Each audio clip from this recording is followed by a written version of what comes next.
arahato samma sambuddhassa. Namo tassa bhagavato arahato samma sambuddhassa. Namo tassa bhagavato arahato samma sambuddhassa. Iti piso bhagavarahan samma sambuddho vidyacharana sampanno sugato lokavidu. Anuttaro purisadamma sarati satta deva manusanang buddho bhagavati. Namo tassa samma sambuddhassa. Swakato bhagavata dhammo sanditiko akaliko. Ehipassiko apanayiko pachattan veditabbo vinnohiti. Namo tassa niyanika sadammassa. Supatipanno bhagavato savaka sango. Ujupatipanno bhagavato savaka sango. Nyaya patipanno bhagavato savaka sango. Samichi patipanno bhagavato savaka sango. Yadidam chattari purisa yugani atta purisa puggala esa bhagavato savaka sango.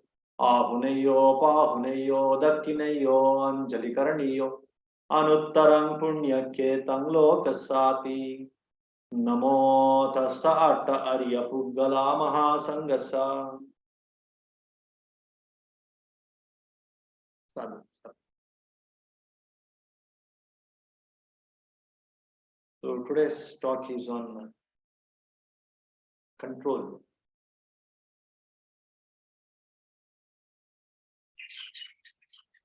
And of course, there is something called compulsive behavior or compulsive personality. When this control is little too much, then it becomes compulsion.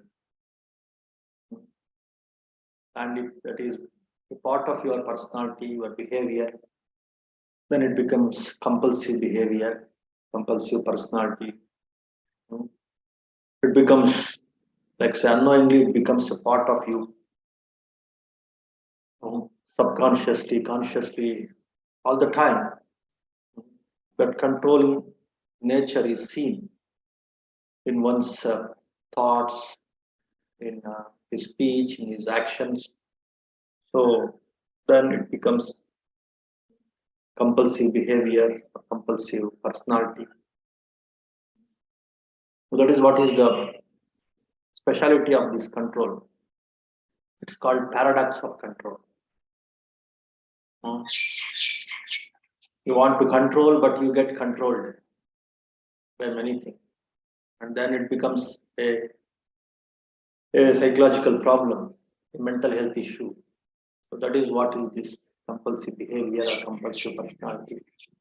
You want to control, but that ability or that intention to control becomes so strong that you lose control over that controlling and you get controlled by so many things. And that is what is this this compulsive behavior. That we will see a little later, of course. Now we will see what is this control. So it's not completely 99%, of course, it is negative, but there are some plus also, there are some, a few things, some right controls are also there. That also will understand what is the right view of control. There is no life without control. Each and every moment, everyone, every creature, whether they are small or big or intelligent or ignorant, educated, uneducated, men or women, good or bad, everybody, they have to control so many things. Their thoughts, their actions, their speech. They have to control their own movements, their own, say, behavior. Not only controlling others, one has to control oneself all the time. Almost all the time, the entire life. That controlling is actually is a part of, say, human mind. Let's say it's already ingrained. When the mind has arisen, let us say, control also arisen. One of the very, very important mental factor, which is very much associated in all kinds of consciousness. So in that way, control is like it's innate. It's like very much there. But again, if it is like whether controlling oneself, self-control, or social control, controlling others, how much self-control, how much social control, and how to again strike the balance, and what exactly to be controlled, what not to be controlled. Just like as we were discussing some time back, a few things as a fate we should accept without controlling. A few things we have to control. Many times, the wisdom of what to control, what not to control. If that is, say, it's lacking in one's behavior, in one's thinking, in one's speech or actions, then it will end up in this kind of personality behaviors, this kind of psychological problems, mental health issues also. And it's becoming very rampant now. It's becoming very, very, say, clear, very, very, like, say, in almost all, say, age groups, uh, because people have lost that wisdom, that knowledge of what to control, what not to control. So in the ancient days, there was some kind of hierarchy. There, the moral hierarchy, the social hierarchy, the spiritual, religious hierarchy. It has made the people to submit, to surrender, to succumb to a few things. So that kind of hierarchy, that kind of compulsiveness was there in the society itself, in the community itself, in the family itself. But now, because of overexposure to these thoughts of freedom, opportunities of freedom, this free will, so much encouraging this free will, then one has to decide oneself by one's own wisdom of what to be controlled, what not to be controlled. There is no external, say, some kind of support system where one has to accept a few things, control a few things. So that kind of support system is very much less now, fortunately or unfortunately.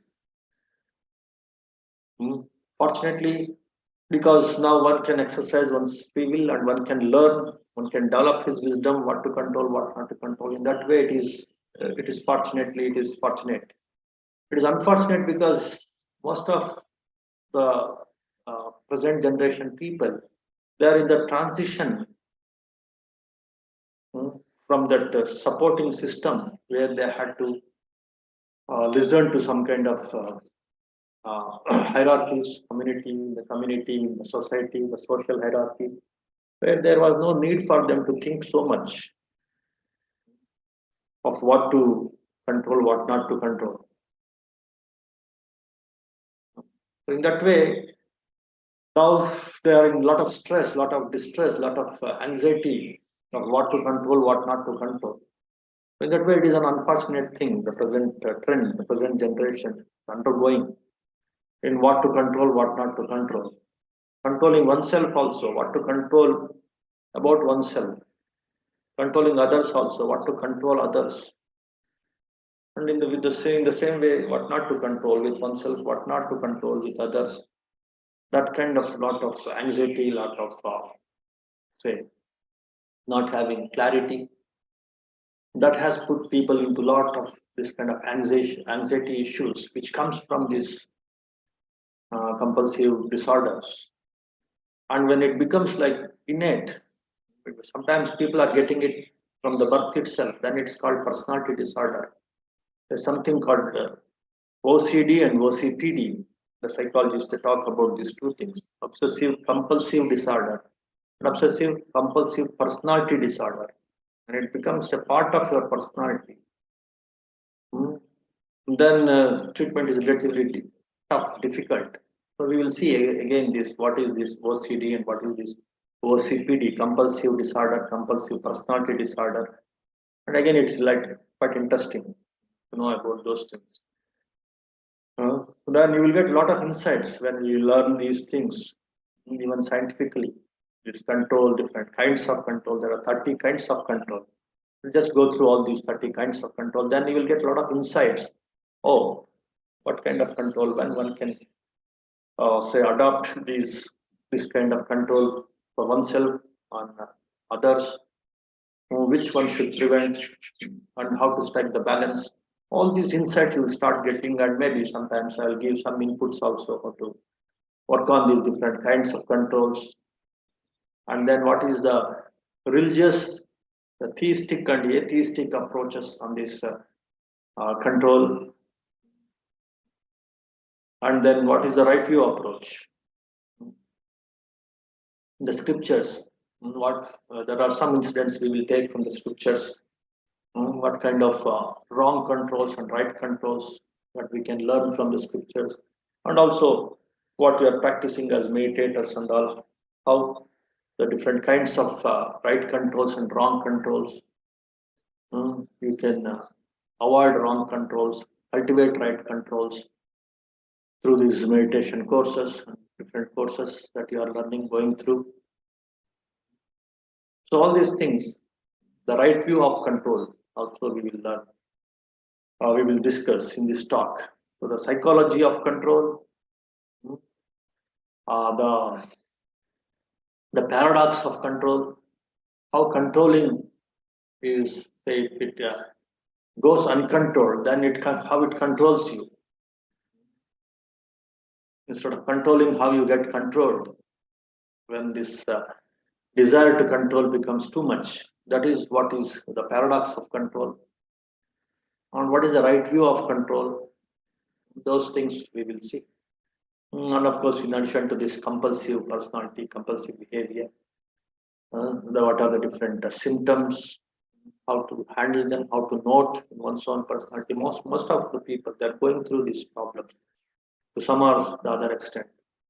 Many people I have seen, and you too have seen, of course, many of us, many, even the meditators, many people, they have some symptoms of this OCD and OCPD, definitely. Say how to recognize them, how to handle them, how to work on them, how to fix them with right view control, with this meditativeness, different kinds of right view meditations, how to fix them. Those things we will see in today's talk. So coming to these 30 kinds of control, all of them are like, would give some insights into what kind of control we are into, and we are victimized, or we are making others the victims of these 30 kinds of control that we have in our behavior, in our say mind. So those things, it is better to know. Then it will give us some idea about our own right and wrong controls that we are trapped. So that idea we will get. As I was telling you, this control is innate. Like each and every small children, they have to control in their own way. The elders, they have to control in their own way. The dependents, they control the people on whom they are dependent in their own way, and the people who are controlling others, who are protecting others, they control the dependents in their own way. In the office, the boss, subordinates, the control among the friends, the control among everything, any system, the government, the companies, the families.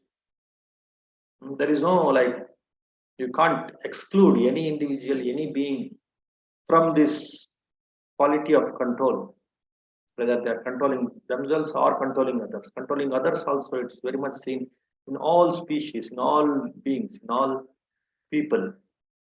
So in that way, I don't think that control is like say, you should completely curb it, destroy it.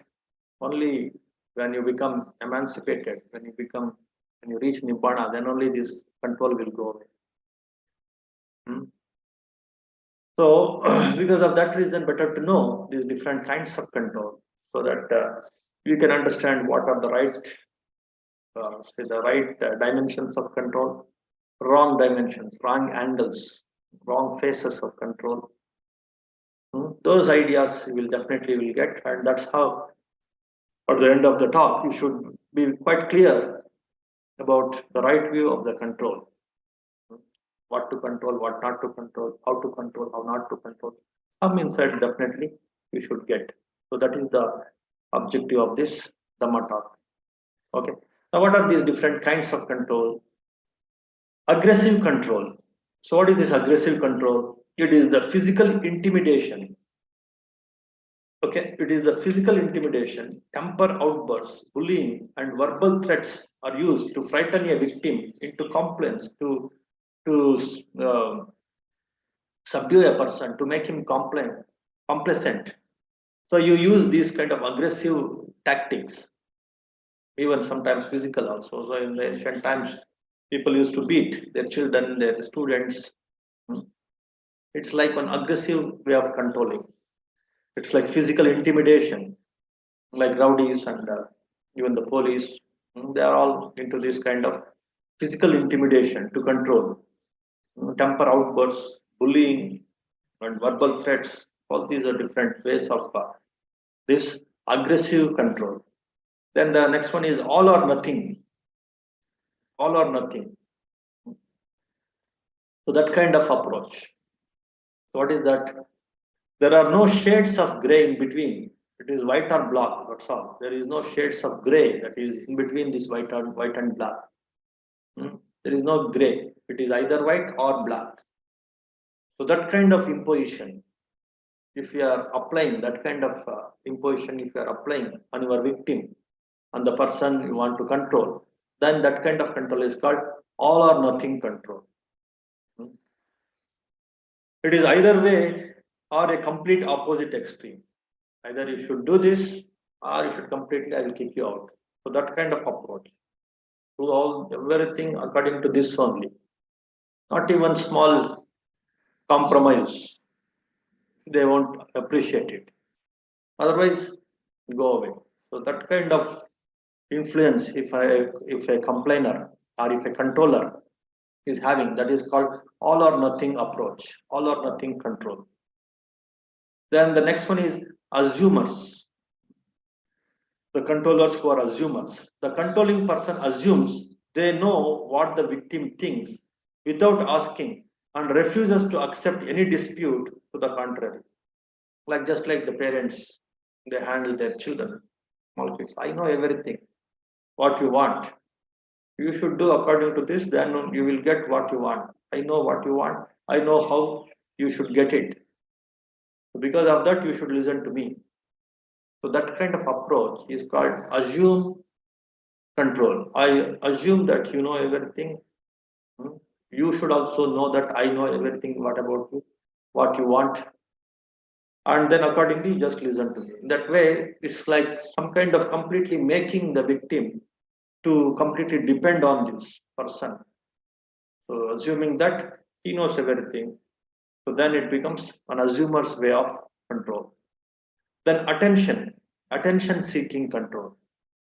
No amount of attention is enough or done in the right manner, and it is the fault of the victim for not supplying the exact amount. No amount of attention is enough or done in the right manner, and it is the fault of the victim for not supplying the exact amount. So uh, here, this attention seeking is like you're controlling with the intention of getting the attention. Always, the person should give attention to me with that kind of intention. People try to control others. That is the next one, next kind of control. Whatever attention they are paying towards you, the victims, you're not happy with that. Simply, you want the attention from them. Because of that, you try to impose a few things of make note of this person. That is what is attention seeking control. The blamer, this is one more tactic. The blamer control. The victim is blamed for nearly everything while controller accepts no responsibility. As in some of our meditation courses, I used to tell, hmm, blaming others, fault finding and blaming others for all failures and not taking responsibility for the failure. The person, the controller, he won't take responsibility for his failure, always blames others. In that way, he wants to control the people around. This is absolutely again a wrong control. It will help in no way for both the person who is controlling and also the controlled people. It's absolute 100% wrong. All other things are maybe little, of course, they're all wrong, but it's relatively less. But this blamer is 100% wrong, say, controller. Then the charmer. Charming is also one way of controlling them. The controller uses flattery and charisma to draw in the victim. Once the victim begins to crave the attention, the controller withdraws to keep the victim in line. like flattery and charming and this kind of charisma they use just to control them, to take their attention. And once they get their attention, then they disconnect, then they withdraw, so that the victim will fall in place, he will fall in line. So that kind of charmer way of control. Or sometimes some people they adopt, of course, with what intention they are adopting it, that matters. If they have some good intentions behind that, it's okay. If they have don't have right intentions, then that is also not a good way of controlling. Then competitor, there is a constant competition in the controller has set up between them and the victim, where only the controller knows the rules. The competitor controller, he knows the rules, and because he knows the rules and he competes in his own framework, in the framework of the rules that he has, so that based on his framework of rules, he is to control the others by competing, by making them to compete, and he competing with them. That kind of approach is called the competitor controller. Again, of course, it depends on the intention of the person. If the person has a superior intention, good intention, then it's okay. Otherwise, this is also not a good control. Then the credit taker controller. When the victim has an accomplishment, the controller demands significant credit and recognition for their contribution. When a person who has accomplished something, but still this controller, he demands so significant credit for himself. And in that way, he controls the person who accomplished, though he is a victim. Though he is accomplished one, he had accomplished the success, but still he wanted to control the accomplished one by asking him, demanding him to give the credit to the controller also. He is called a credit taker controller. Then a critical controller. There is one more kind of controller who is too critical in his judgments, in his assessment. And with that criticalness also, one can control others. An overly judgmental attitude is used to elevate the status of the controller and demean the victim. If you become too critical, generally many times, they show that with that critical analysis, that how they are superior and the victim is inferior. So in that way also, the people control the others, the victims. Then the degrader, he always degrades. Critical is one thing, and then degrading the others. By degrading others also one can control. Embarrassment, humiliation, and shame are used to make the victim feel small in comparison to the controller. They will embarrass them, they will humiliate them, they will put them into this, they will make them shame for what they are doing, or necessarily they may create that kind of situation to feel them small in comparison to the controller. In that way also they control. That is called the degrader controller. Denier, so denying every damn thing. In that way also one can control the others. The controller denies any problem they are unwilling to address, despite all attempts by the victim to bring the issue forward. Always by denying the problems, solutions, anything, ideas, they try to control the others. He is called a denier controller. Dominator, the other kind of controlling is simply dominating. Any disagreement is considered to be a challenge to their authority and must be squashed. That squashing any disagreement, squashing any kind of disagreement, and simply that is what is called the dominating. Dominating. So with that dominating nature also, some people they control. So that is what is the dominator control. Then exploiter.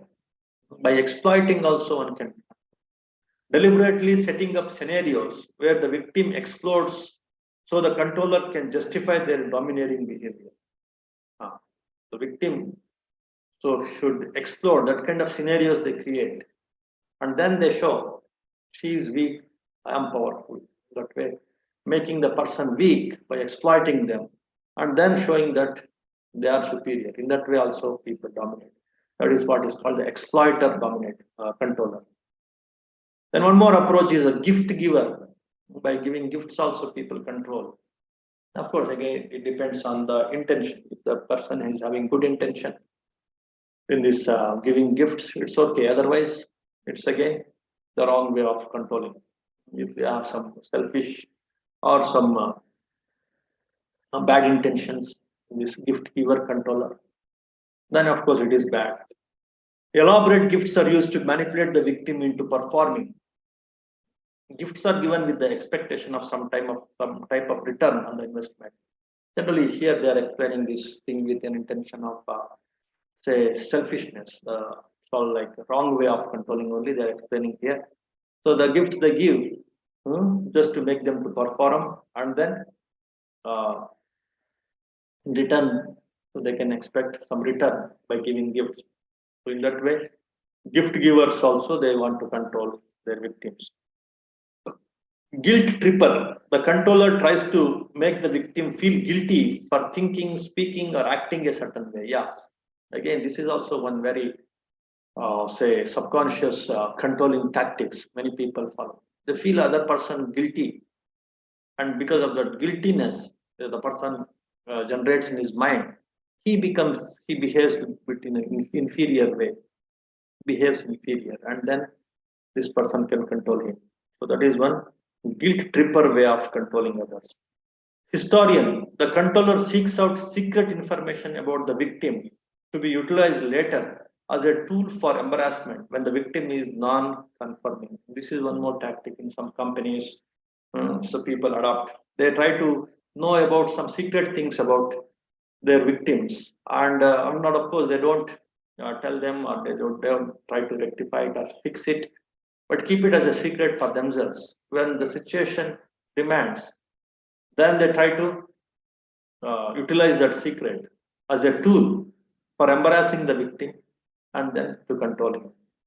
So in that way also, so that historian way of controller, we can see. Interrogator. Interrogation means repeated questions, asking repeatedly questions after questions. Hmm? Not in the they don't take the questions, they simply ask questions. That is one way of say controlling the others. There is one game called 20 questions game. Always only one person only keep on asking questions. With yes or no, the person has to answer all his questions. That is one very popular game. Some of you may be aware of it. So in that way, they behave. Always they ask this kind of so many questions. So they should answer only those questions with, of course, yes or no, or with some elaboration also. But when you are in that say state of asking repeatedly, then automatically you get that authority. So with that authority, you can control others. In that way, this repeated question or interrogation kind of controlling also some people adopt. Again, in some working places, in companies, in organizations, this kind of approach some people adopt to control others. Isolator. The controller tells lies about the victim's family members, or friends in an attempt to create a dependency on their opinion. So they make them that nobody is supporting you, it is only me. That kind of dependency should develop the victim. Family members, friends, or anybody is not there. You are independent, but it's only me whom you can depend upon. That kind of creating one kind of isolation. So that kind of domination or controlling is called isolator control.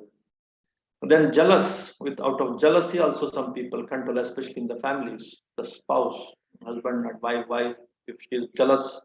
A controlling spouse is envious of their spouse's best friend, or a friend is resentful of other relationships in the victim's life.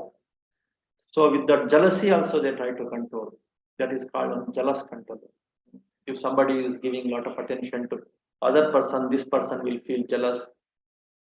So then they will express jealousy also. With that expressing jealousy also, one can get the attention of the other person, and thereby they can control with their jealousy also, their enviousness also.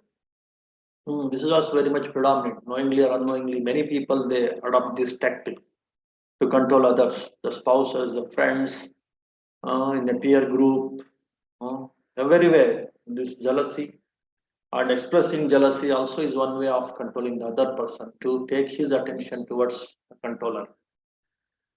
Then the minimizer, the controller just enough of a task to the victim, can't complain but refuses to complete it fully. So the controller does just enough of a task, so the victim can't complain but refuses to complete it fully. So it's like that minimalistic approach, like say if you perform just enough and you're not completing it. Sometimes some subordinates, they control their bosses with this minimizer controlling tactic. They do a little bit. They don't do also. At the same time, they don't complete also. So the person, the superior, he can't blame him. At the same time, he can't say appreciate him also. But in that way, he can keep the person under control by performing the minimalistic things, not completing it, neither completing it nor performing it. So that kind of controlling is also some people adopt. Moody, the controller justifies their with explanations of perceived injustices that the victim has committed. Showing off as moody. So with that moodiness also the other person, so he feels some kind of guilt. He is moody maybe because there is some mistake from my side. So in that way, one can control the other person by showing that moody behavior. Name caller. This can get a bit nasty as the controller will often use harsh vocabulary to shock the victim into agreement.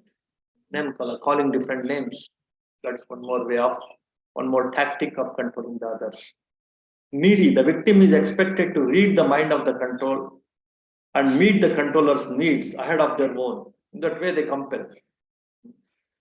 You should know what I want, then you should work accordingly. In that way, making the other person to read my mind and then work accordingly. In that way, that kind of situation, if you create, you should know what I need. In that way, if you keep on repeatedly telling the victim, then that victim comes under control. So that kind of tactic also some controllers adopt. Never agreeing. The controller refuses to admit they understand the victim even after several clear attempts on the victim's part. So again, say victim is not at all understood. Is such a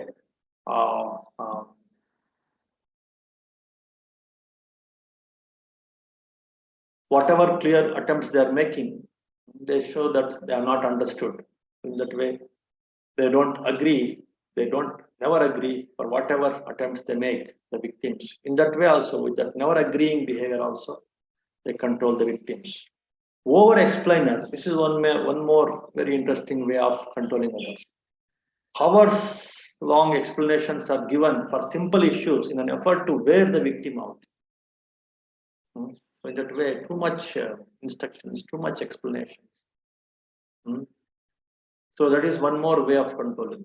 In some situations, some people adopt this where they are like too much of say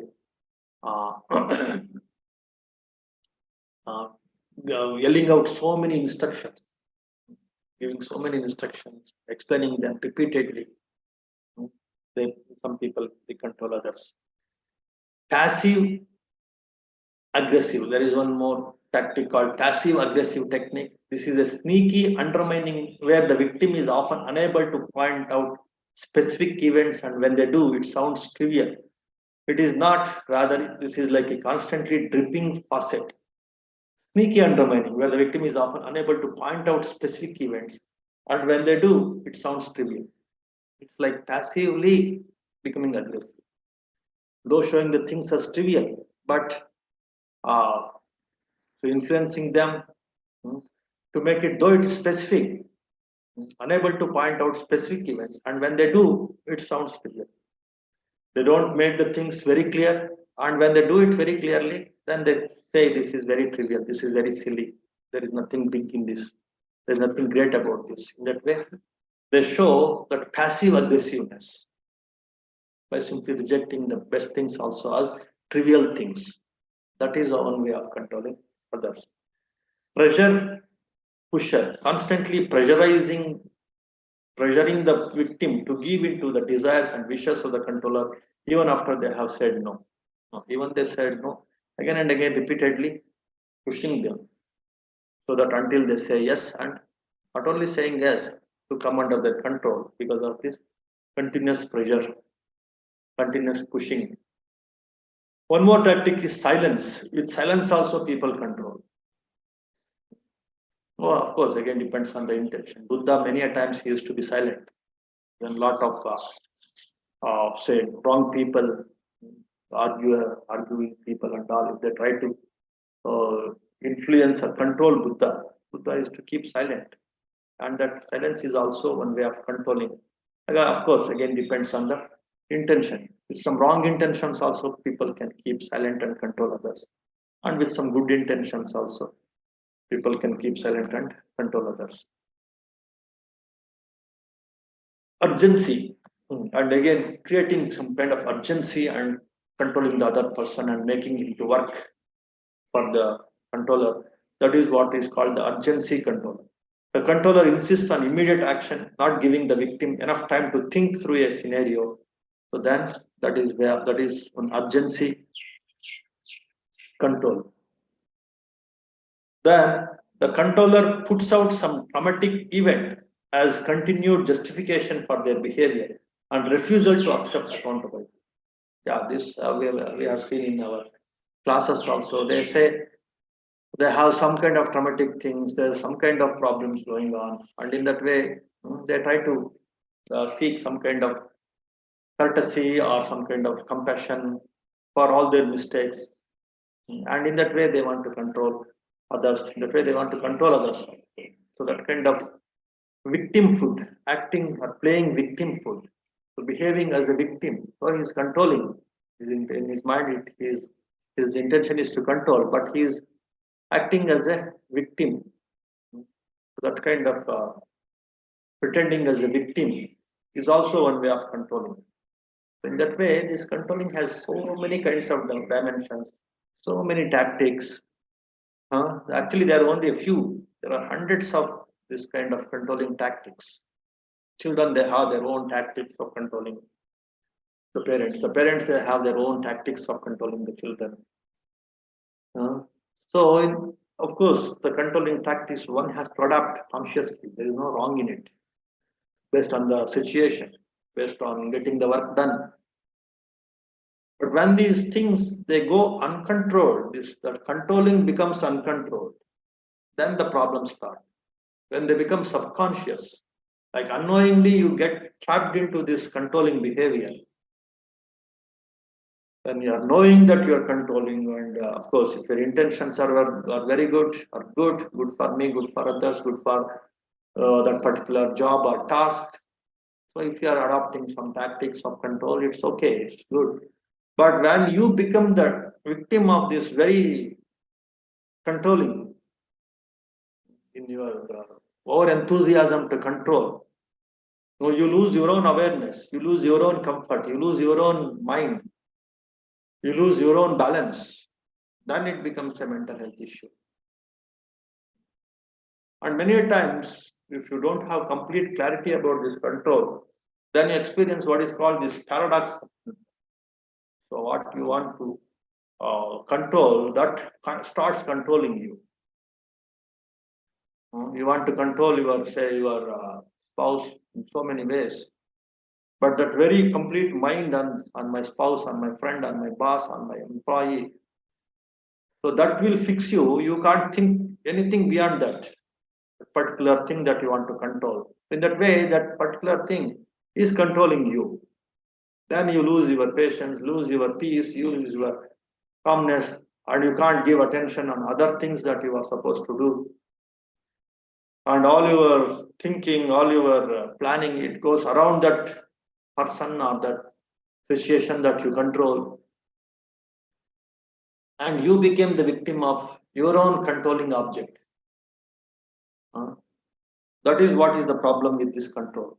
It's called paradox of control.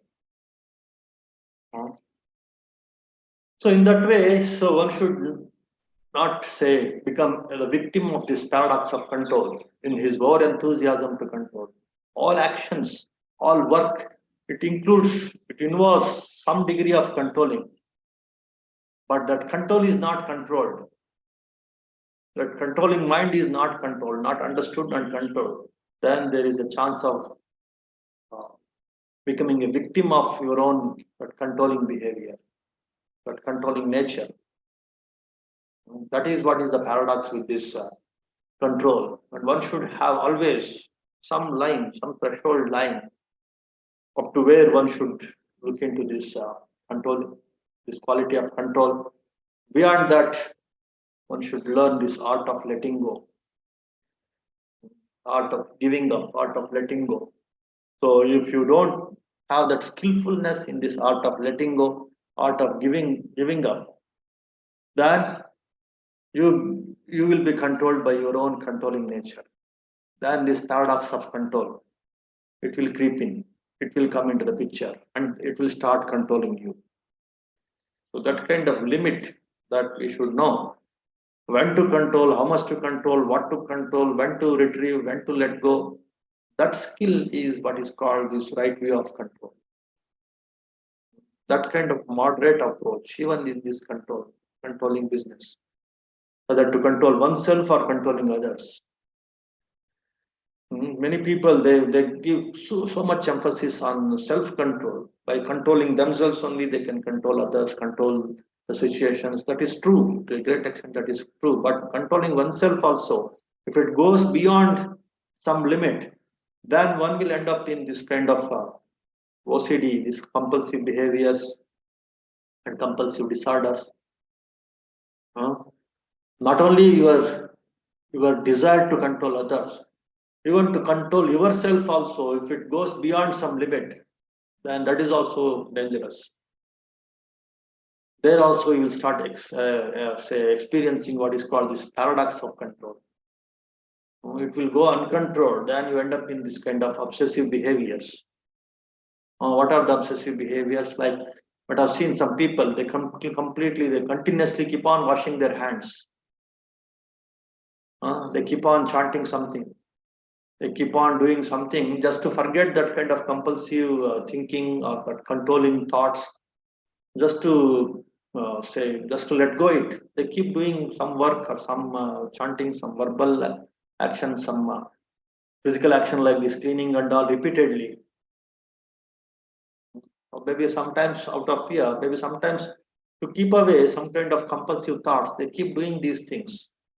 That is what is called the compulsive behavior. So that comes because of your overemphasis on the rules, on the perfection, the perfectionism. With perfecting myself, I should control myself, I should control my organization, control the people around me with these rules and with these procedures. That too much perfectionism is also one kind of compulsive behavior, compulsive disorder. So in that way, this controlling, if it goes uncontrolled, then one will end up in this kind of mental health issues like OCD and OCPD. So what is this OCD and OCPD? This compulsive disorder or this compulsive personality disorder, obsessive compulsive disorder, obsessive compulsive personality disorder. Like this comes. I wanted to discuss about these things because this comes because the person wants to control the things. If this controlling, say, obsession becomes too much, then one will end up in this kind of obsessive compulsive disorders or obsessive compulsive personality disorder. Because of that reason, these disorders rooted in this compulsive obsession, this controlling obsession. Because of that reason, you'll see again just some 5 minutes. What is this OCD and OCPD? What are the symptoms? We can identify these. Some symptoms maybe they are there within. They are there in our personality also, in our behavior also. Then how to fix them? What are the medical approaches? What are the say scientific or medical approaches? What are the religious approaches? What are these right view approaches to fix this kind of compulsive behaviors, compulsive disorder? So that we will see which are rooted in this obsessiveness in controlling oneself, self-control, or controlling others, social control. Both in this self-control and social control. If the obsession comes, then how they become the mental health issues, the uh, uh, psychological problems, that we will see.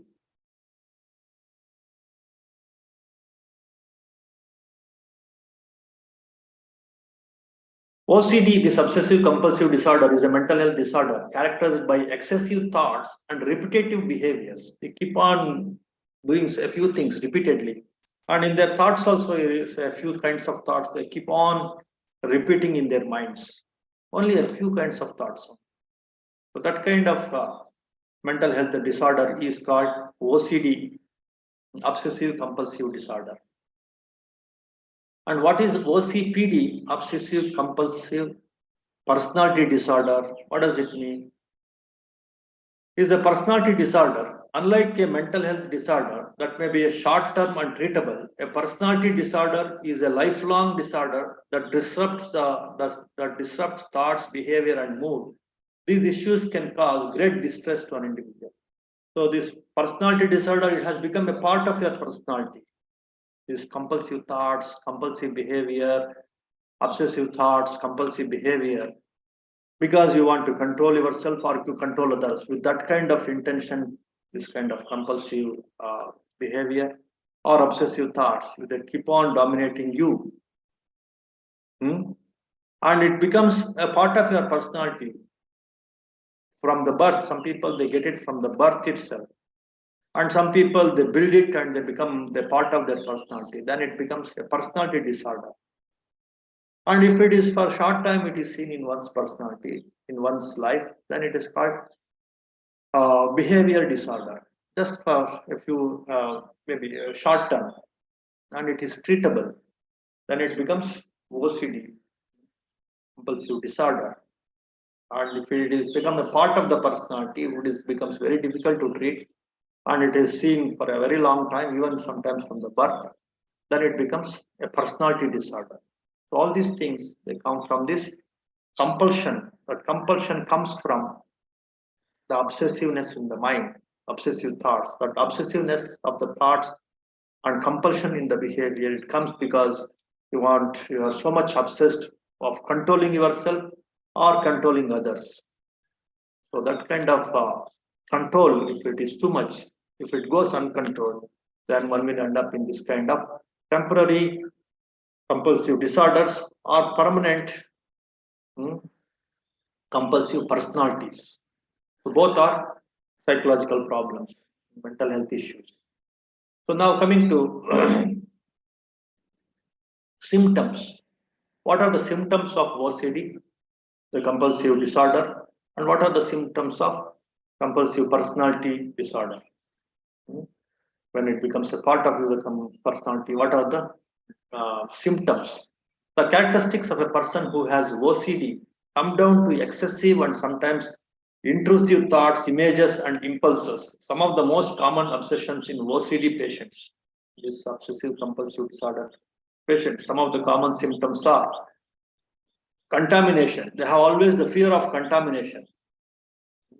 Fear of contamination, especially during this COVID time, people have gone through this kind of symptoms, and it has become a short duration. Of course, in many cases, it has become a compulsive behavior. And what is that? Fear of contamination from body fluids, germs, household chemicals, and environmental pollutants. So that kind of fear of contamination is very much there. And because of that, keep on washing their hands, taking showers repeatedly, keeping the things repeatedly clean again and again, washing or mopping or cleaning the place again and again. And again, because of this kind of uncontrolledness, the sexual, unwanted sexual thoughts and mental images repeatedly, it may occur because of this kind of compulsion of the thoughts. The compulsion of thoughts, it will simply say disturb your limitations or control in your sexual thoughts also. They simply dominate. Then the violent behavior, violent thoughts, excessive fear of harming oneself or someone else, or excessive mental images of violence or horror. This kind of repeated thoughts also one may go through. This is also one symptom of this OCD.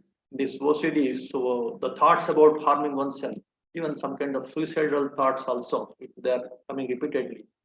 They are also because of some kind of obsessive obsession to control something, control yourself or control others. If that has dominated your mind, then one may end up in this kind of self, say, harming thoughts or harming others' thoughts. They dominate your mind. Even the suicidal thoughts, inflicting violence on the others, that kind of thoughts also dominate your mind. When you want to control yourself too much or control others too much, then these things will become a disorder, and that OCD, obsessive compulsive disorder, this is one of the symptoms. And even the religious thoughts also, they completely dominate you. Repeatedly they are occurring in your mind, and based on that, some religious practices also repeatedly doing, subconsciously, unconsciously, or to do so many religious practices. The thoughts also repeatedly coming in your mind, and in your actions also you want to do that. Then that is also one of the symptoms of this OCD. Obsessive concern regarding offending God or being damned.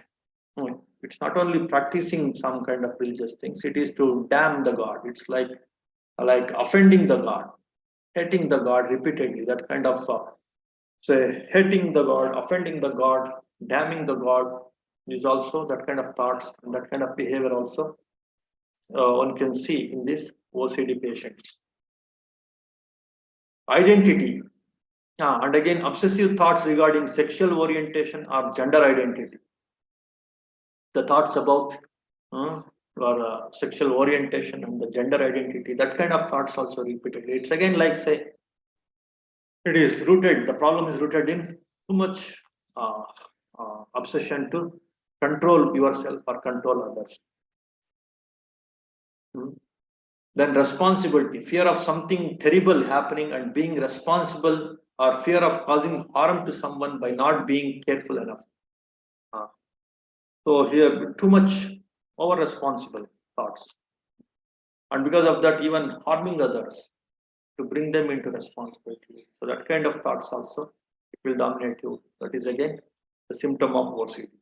And very important problem with the OCD, this obsessive compulsive disorder, which comes from this too much obsession to control, is perfectionism. You want to make the things perfect. You want to stick on to the rules perfectly. And because of that fear of making mistakes and obsessive concern with being perfect, too much botheration for perfection in your work, fear of making mistakes. So that kind of fears, if they dominate your mind, and the thoughts will repeatedly come with that kind of fears, then also you can say it is one of the symptoms of compulsive behavior. With relationships also, excessive fear of losing some relationship. So that kind of thoughts also, if they dominate, then it is also one of the symptoms of your OCD, obsessive compulsive behavior or disorder. So what are the physical expression of this kind of compulsions in the mind or obsessions in the mind in this religious things, relation, or this violent or sexual or perfectionism, or listening to this, performing the things perfectly, these rules and regulations following perfectly. So that kind of thoughts. So what kind of expressions, what kind of physical symptoms that one will show? Excessive washing and cleaning, as I was telling you, Repeating words or tasks. What I've observed, some people keep on repeating a few words or few tasks again and again. Not only washing and cleaning tasks, even some other tasks also they keep on doing.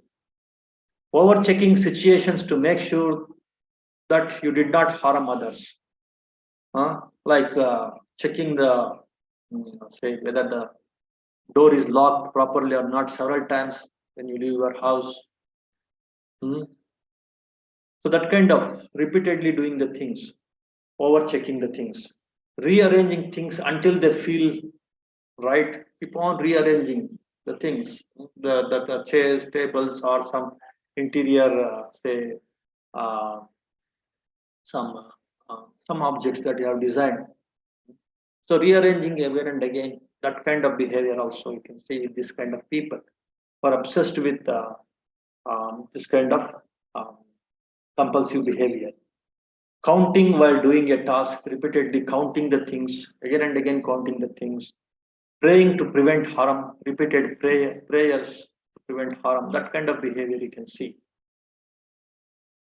So then what is the behavior of OCPD, personality, if it becomes a personality disorder? It's not just a temporary thing, it has become a part of your personality. Then what kind of symptoms you can see?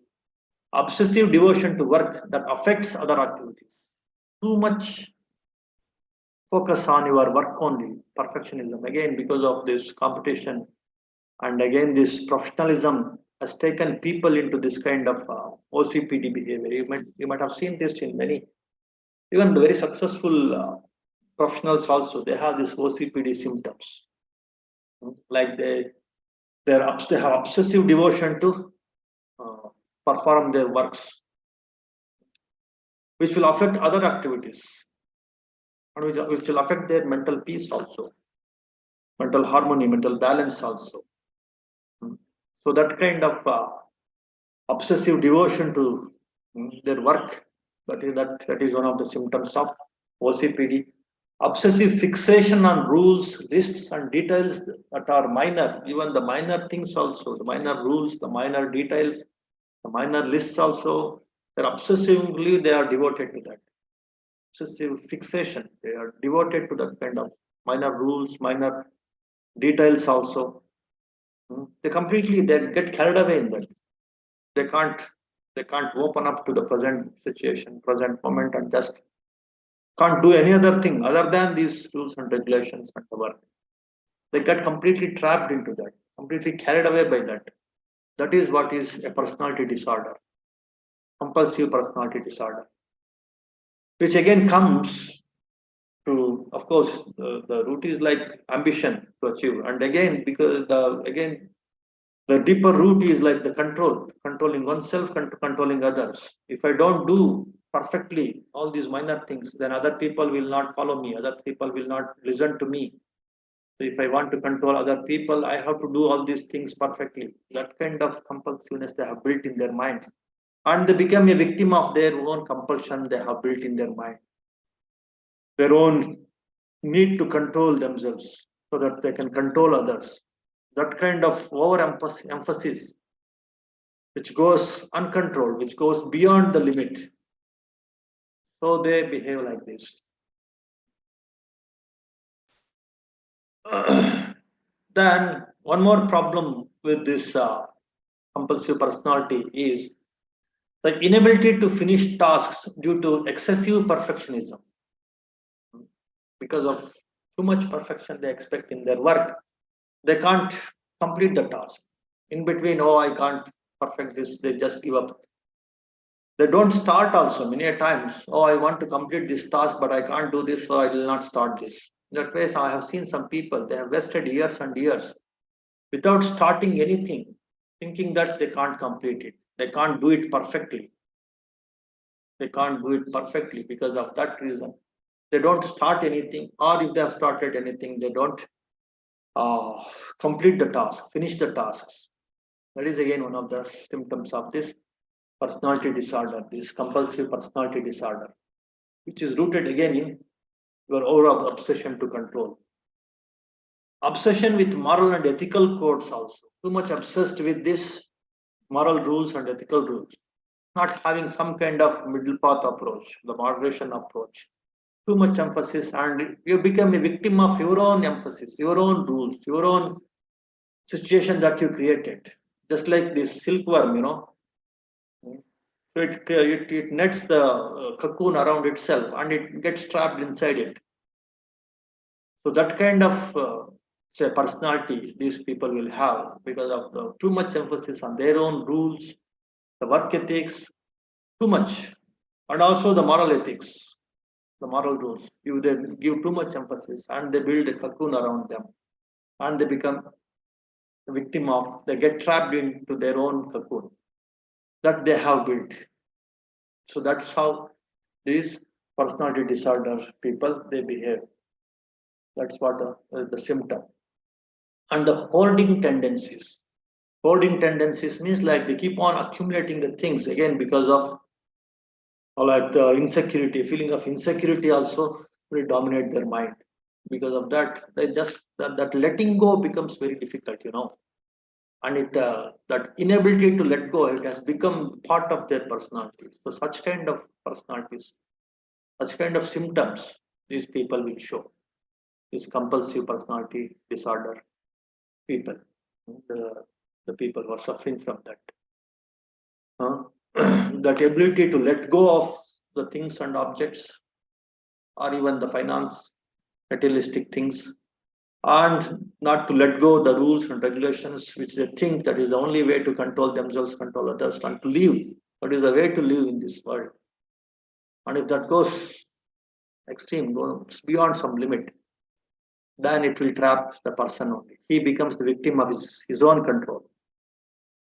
That's what I was telling you, the paradox of control. So it's a paradox of control. One will end up in this kind of personality disorders. Then what is the diagnosis and treatment of this OCD and OCPD? OCD has no tests available for diagnosing it in individuals. Instead, your healthcare professionals will ask you a series of questions to make the diagnosis. These questions often relate to specific factors like obsessions and compulsions. On the other hand, to receive an OCPD diagnosis, you must exhibit 4 or more symptoms out of the following 8 signs. For OCD, and of course, through these spiritual techniques, religious techniques, or through friendship and compassion, one should handle the patient. And for this OCPD, the personality disorder, so how to diagnose this? How much, because of your perfectionism, the tasks are being limited, neglecting relationships, how much you're neglecting the relationship because of your devotion to work, and how much this hoarding of money for worst case scenarios, always hoarding, if that kind of symptoms are very much there, then you can consider that kind of symptoms as, like say, they are suffering from OCPD. Obsessing over ethics, value, and morality, too much obsession on ethics, value, and morality. If it is too much, if that is trapping the person, if that is fixing the person, that is binding the person, then you can take it as one of the symptoms for diagnosis. Not wanting to assign tasks without a guarantee that those assigned will perform them exactly as asked. Yeah, many people have this thing that they don't assign the tasks, thinking that other people they can't do the things. And again, because of that, they lack that leadership. They completely they take everything on their head. So in that way, they torture, they overburden themselves. Not wanting to part with worthless items. Even the worthless items also they don't want to part. Too much obsession to hold on to the things. That will also be seen. A disposition that is stubborn or rigid. Too much rigid and stubborn. They don't open up either to discussion or to open up their own feelings, and they don't change. They are not open to correction. That kind of rigidness also can be seen. Obsession with maintaining order by using list schedules and notes, rules. Always keeping some rules, some notes, always keeping it. Too much obsessed with those notes and perfectionism. That kind of symptoms are there. That is the way to diagnose. They are having this personality disorder. They're entering into this personality disorder. At least 4 of these. So if they are there, then you can say that they need some treatment.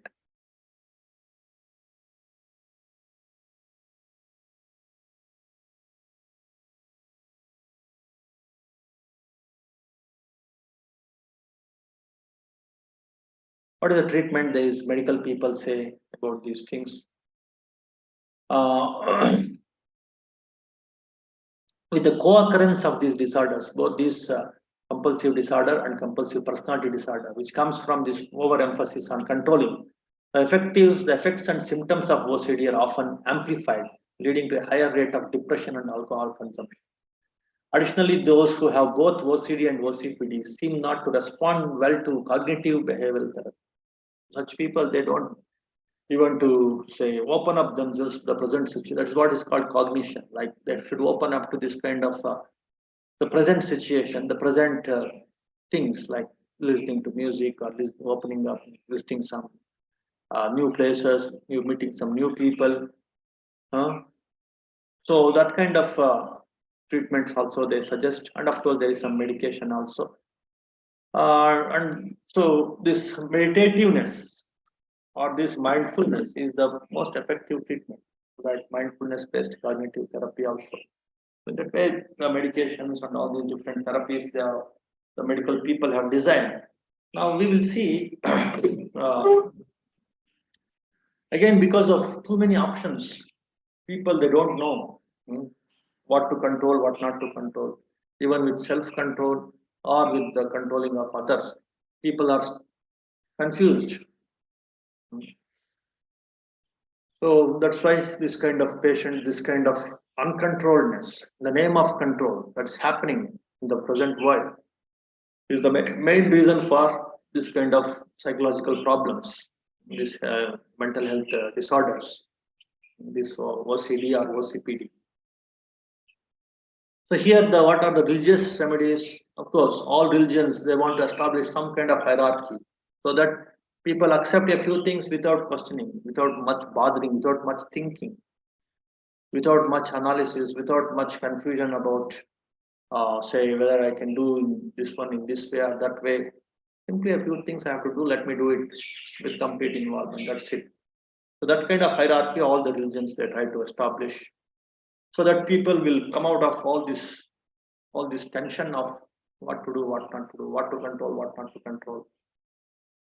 Simply surrender to the work, surrender to the person who has given the work and do it and finish it off. Then all this nonsense of what to do, what not to do, this not just nonsense, even that even there is like some kind of clarity in thinking is also not required many times when you follow this hierarchy, this order, this obeying the decisions of the people who are in the higher order. That is what is the goal of many religions. Of course, that's good in many ways. So people they can be peaceful. Just they can fit into wherever they want to fit in that order of hierarchy. Then there is no problem for them in this controlling for whom, controlling what, controlling myself how much, controlling others how much. All these problems will not be there. Then these compulsive behaviors, compulsive disorders will not be there. Especially in these monotheistic religions, they completely they want to put everything in one complete linear hierarchy kind of linear order kind of. There is one supreme creator, there is one representative of that, then there are a few people who represent the representative, and then the entire society, how much they succumb, they surrender to these representatives, that much they will be free from all kinds of this jugglery, all kinds of this tension of what to control, what not to control, whom to control, whom not to control, whom to surrender, whom to obey, and whom to dominate. So all these problems will not be there in this very defined hierarchy. And of course, there are so many negative things also. There may be a lot of domineering, like different kinds of control that I explained. The 30 kinds, all those different kinds of such some bad controlling tactics also some people may adopt that way. Of course, there is both plus and minus, good and bad, in that order also. It again depends on the intention of the people involved there, the superiors and inferiors, what kind of intentions, what kind of goals they are looking for to fulfill, what kind of goals they are looking for, and what kind of intentions that people have. If there are good intentions, superior good goals, then the entire order will be peaceful. If there are wrong intentions, selfish interests, then the entire order will be in some tension, like in the case of some terrorists and all. And of course, in some polytheistic religions, there is little bit of control, little bit of freedom, and again, based on some control, they will fit into the order. Because of some order, they grow as some individuals. And again, if there are no proper goals, ultimate goal, and proper knowledge, sometimes it may work, sometimes it may not work. So in that way, the religious approaches, definitely there are some plus and minus. And of course, other religions also, in all religions, this is there. Atheists also, they have some kind of rules. But when you see the atheists, they're so much have this dependence on rules, because there is nothing other than the rules on which they are dependent. Because of that reason, people say generally the atheistic people, the atheists have more of this.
Okay, so in that way,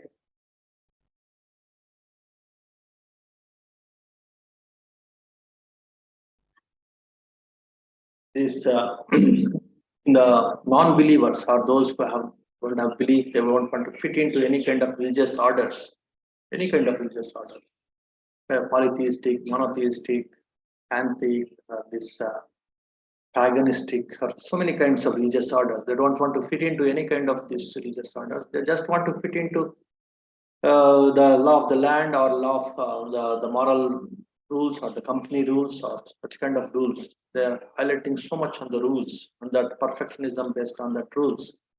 Then they have, and there they have to use lot of the discretion, lot of ingenuity, lot of their analysis too much. Then there is a higher chances of ending up in this kind of obsessive disorders, compulsive disorders. In the case of the people who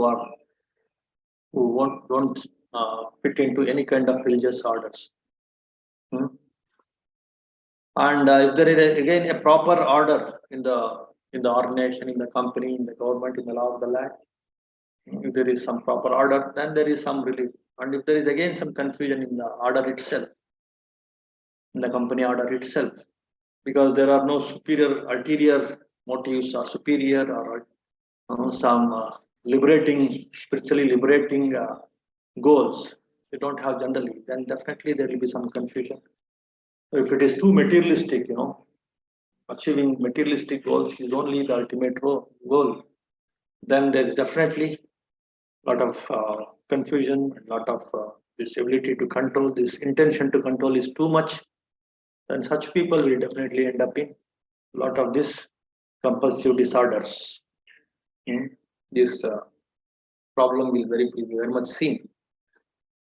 So in that way, but somehow one has to strike the balance. One has to look into the law of the land, law of the company, law of the materialism also, and one should look into the law of the spirituality, hierarchy of the spirituality also. One should look into the hierarchy, the order of the materialistic, the groups or the company or the place we are working. At the same time, one should have some connection with the spiritual hierarchy also. Then they can strike the balance. Then they can learn where to let go and where to be perfection, where to be a perfectionist. So that kind of say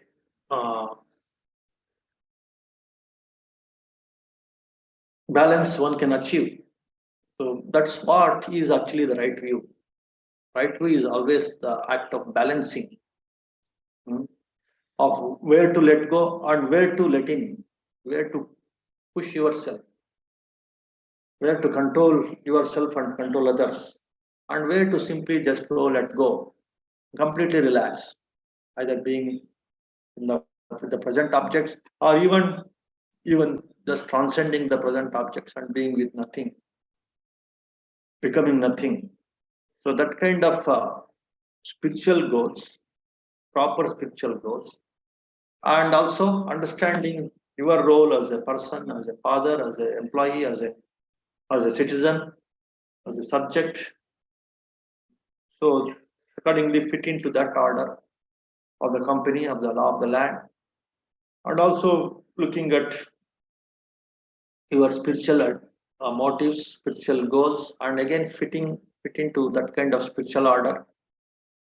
So balancing these two things again will keep you in the right control, the right view control you can achieve. That's what is actually the right view control and the right view to handle this kind of too much obsession to control and the different kinds of disorders that one will go through because of this too much obsession of controlling oneself or controlling others. Okay, now what is this? How to say all this? Buddha has actually. I'll just give you one example of Buddha, how he used to control different kinds of people based on their predisposition. There was one person by name Alavaka. He was like very dominating, very violent person. He used to control everyone with lot of violence. And when Buddha visited his place, and then she used to dominate Buddha, asking him to come inside, asking him to go outside. And Buddha listened to it. He obliged, he succumbed to his domination. And then when he became too violent that he will just kick him out of his palace, then Buddha again shows that his way of control, but he could not do that. He is superior in his spiritual qualities. Nobody can touch him. In that way, he warned the Talavaka. And then he asked him to ask some questions so that he wanted to dominate this violent behavior, this physical dominance. He was so much puffed up with his physical powers. So just what Buddha wanted to overpower him with his intellectual power, spiritual power. You can ask any questions. When he has started asking any question, then Buddha will be giving answer appropriately. So that has succumbed him to this intellectual superiority. And then he, of course, after listening to the discourse, he surrendered. And again, because there is some kind of residues in his physical dominance, in his power to control others physically. Again, to subdue that, Buddha again become little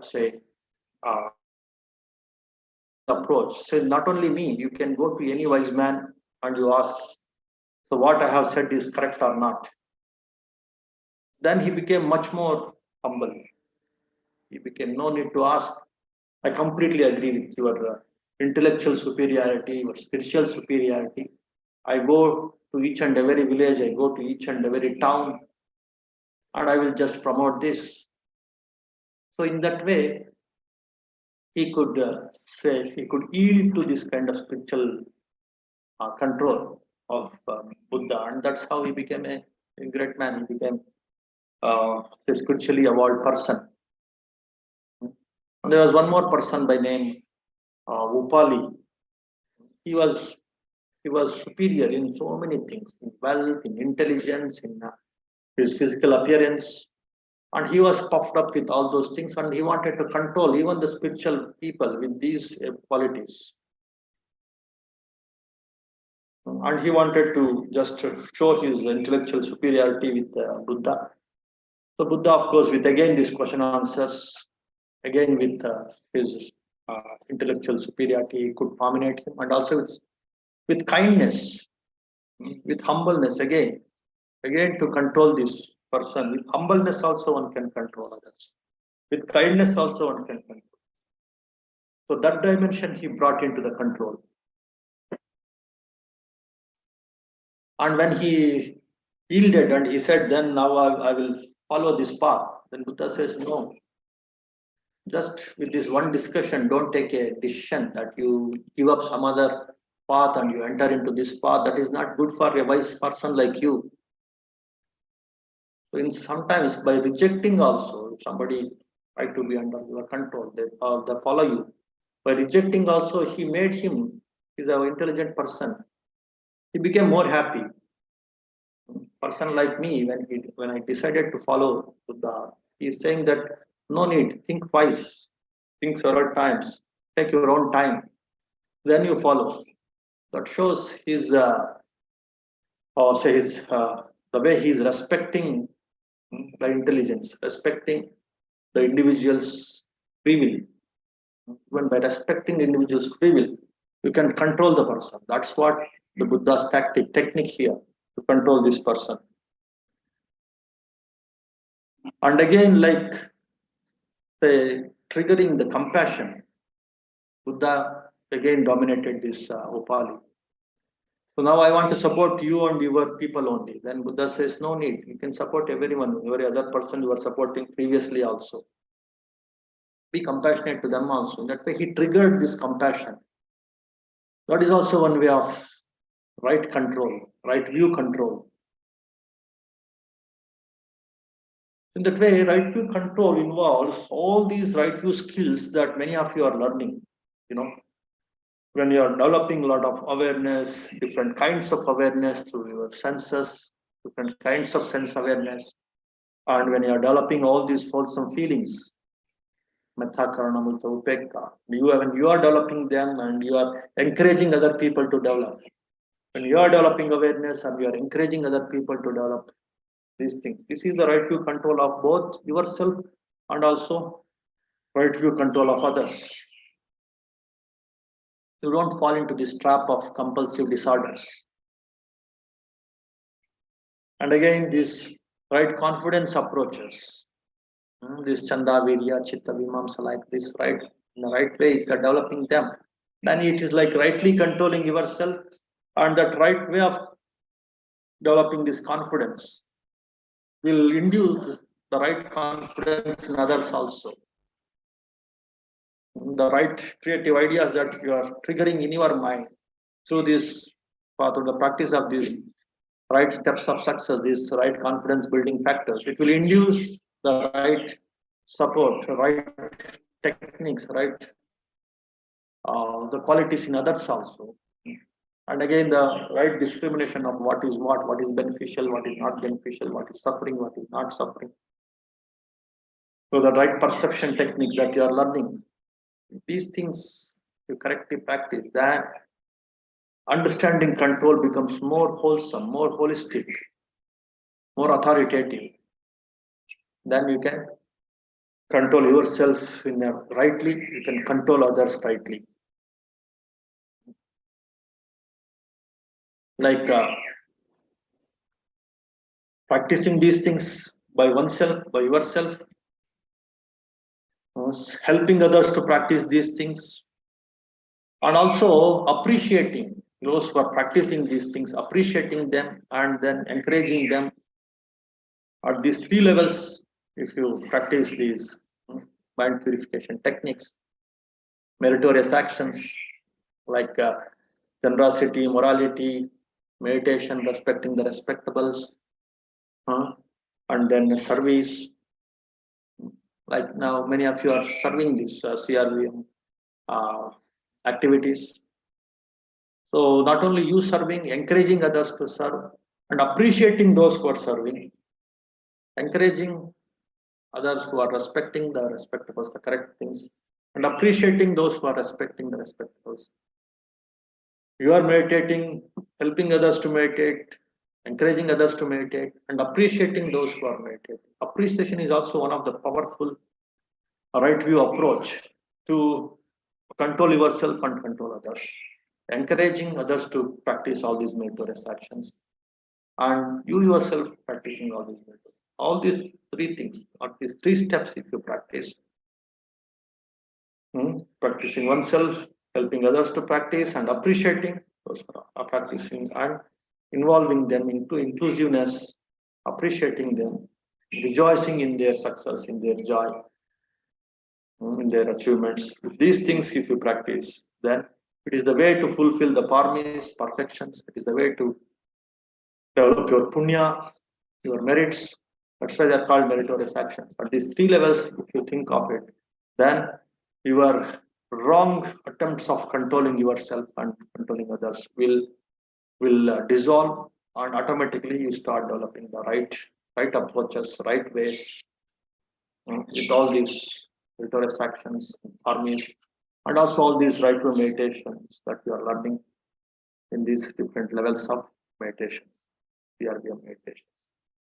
Okay, I think this much is enough for today to understand this control and how to fix the imbalance in this control, how to come out of this paradox of control by developing the right view approaches to control oneself and control others, balancing, following the spiritual hierarchy or the spiritual goals along with the materialistic goals, striking balance in them, and having this ultimate goal of nibbana, if it is the back of your mind, and practicing these wholesome feelings, where wholesome meditations and mindfulness techniques, wholesome these success steps and wholesome perceptions, always keeping this ultimate goal at the back of your mind, and equanimity at the back of your mind, presence of mind, and of course all these things will improve presence of mind. Okay, then mainly like balancing this spiritual success with the materialistic success. If that balance is there, then you can definitely fit into the spiritual hierarchy, and also you will fit into the materialistic, the company or wherever you're working, the societal hierarchy, or say your economic hierarchy, professional hierarchy. So everywhere you can easily fit into, and then automatically you learn whom to control, for whom to surrender, what to control and what to be surrendered. All these things automatically you get when you have this middle path approach, this ability to be in the present moment, by your ability to balance the spiritual goals with the materialistic goals, and if you are correctly progressing in this right view meditations, automatically you can strike that right view in controlling also. Okay, so that is about today's Dhamma talk. So if you have some questions, you can ask, and then we will conclude. Namaste, Banteji. There's a question from Shruti Joshima. She's asking Vandami Banteji, how to make good control as an automated behavior. That is, how to make it habitual and automatic. And second part is how to save oneself from being victim of controlling nature person. Thank you, Banteji. That's what we discussed in this entire talk. Means automatic, nothing will happen. Automated not happen. It should be practiced. It should be cultivated. By default, mind is the victim of this controlling behavior. The very birth, it starts from some intention of controlling all. So one should cultivate this every day. One should, in this path of purification of the mind, then with this path of moderation and middle path approach. So one should cultivate this bit by bit. And instantly, it will not happen. And that's what I discussed today. We discussed, like say, I explained, uh, like understanding. So, what is my intention of controlling here, myself or controlling others, and understanding where I fit in this professional hierarchy, or spiritual hierarchy, or societal hierarchy, or in the family hierarchy, or everywhere where I can fit in. So once you learn where I can fit in, then you will know whom to control and from whom you have to be controlled. So that kind of clarity you will get when you learn your position, your role, your place in these different kinds of hierarchy, whether it is spiritual hierarchy or whether it is the professional hierarchy. So it can't be achieved in the overnight. So it has to be cultivated. It has to be, for that, for the presence of mind is very much required. The mindfulness is very much required to achieve the right mindfulness. Then one should go through all these right view meditations. So, and also the proper guidance, proper spiritual hierarchy. One should know and fit in. All these things happen. Then slowly, one will start getting the insights of what to control, whom to be controlled, and from what to be controlled. These things one will get. In that way, everything finally boils down to the right association. Because of that reason only it is highlighted in almost all discourses, Aseva and Achabala. So avoid the company of the fools. Fools are those who don't know about this, whom to control and whom not to control, where to control and where not to control. So that is the quality of a fool. If you are in the association of such fools, then definitely you too will not get the idea of this about the intricacies, the ins and outs of this control. And then one will end up in this compulsive behaviors, compulsive disorders. So, in all these the meetings with the community was created by Buddha. So while making policies, Buddha is to encourage everyone to involve.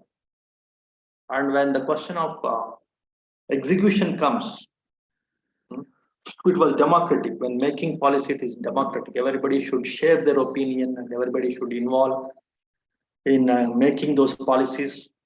When the question of execution comes, once the policy is made, then nobody is spared from those policies. It will be executed on each and every one of them. They should follow each and every one of them. Because when you are involved in making the policy, then you have that moral responsibility to follow what you have made, what policy you have made. That is what is actually the democracy or the republic all about. So while making policies, of course, one should be like say involved, and it's completely democratic. Everybody should use their minds, involve, one should look into what is good for me, what is good for this community. And once the question of execution comes, then you can't rebel, you can't resist that. I don't want to be controlled by this policy. Once you are involved in making that policy, then you should allow yourself to be controlled by that policy. So that was a wonderful blend of say bit of authoritarianism towards that execution, towards that policy. But while making it, it is democratization. It is like voluntary. It is there is democracy. Your involvement, your intellectual involvement is there. So in that kind of system was built by Buddha. So where there is a role of free will, role of acceptance, and to yield to that control. Both are very beautifully blended. Mm. So in that way, if one have that kind of right spiritual hierarchies, the right association of where one's free will, one can control, and after making a resolution, making a policy, how one has to submit one's will to that policy. So if that kind of right association one has, then automatically a person will start getting all the insights into where one should control, should involve, and after something, uh, some policy is made, then how to submit their will and to surrender to that. Mm. Like unlike in other atheistic things, like it is like divine order. So one should completely surrender to it. I don't say that it is completely bad, but here in making the divine order, each and everyone is involved. So then if it is for a group, then everybody will be quite sensitive, quite alert in making that policy. Because again, he has to follow that policy. Again, he will become the victim of that policy. Because of that, he will be very sharp. So that's how one will develop one's intellectual skills, spiritual skills, all the skills one will develop. That's what is the beauty of the democracies, the right democracies, the right republics. So in that way, the right associations, the right communities with right guidance, with the right blend of this free will and surrender. So if these things are there, if such communities, if a person is a part of such communities, then automatically, slowly, one will start getting the insights of what to control and, and what to be say, controlled by, from whom to be controlled. All those clarities one will be something like your fate and free will, something like that only. So free will means like there is some control, there is some role of controlling. Whereas in the question of fate, it is like yielding, it is like being controlled. So it is something like fate and free will only. This where to control and where to surrender, where to be controlled by. So that clarity one will get in this right association, right communities, where that right wisdom of where one can involve in and where one can use that free will, where one can control. And once it is made, how one to surrender to it, how one should follow it, with one has to be controlled by it. That discretion, that discretionary knowledge you will get with this right knowledge, right association, right communities. One has to develop step by step. Overnight, one can't become skillful master in this. And this is one of the important supporting factor. What is that important supporting factor? The right communities. With this right knowledge of this fate and free will, where to control and where to be controlled by. Okay, next question.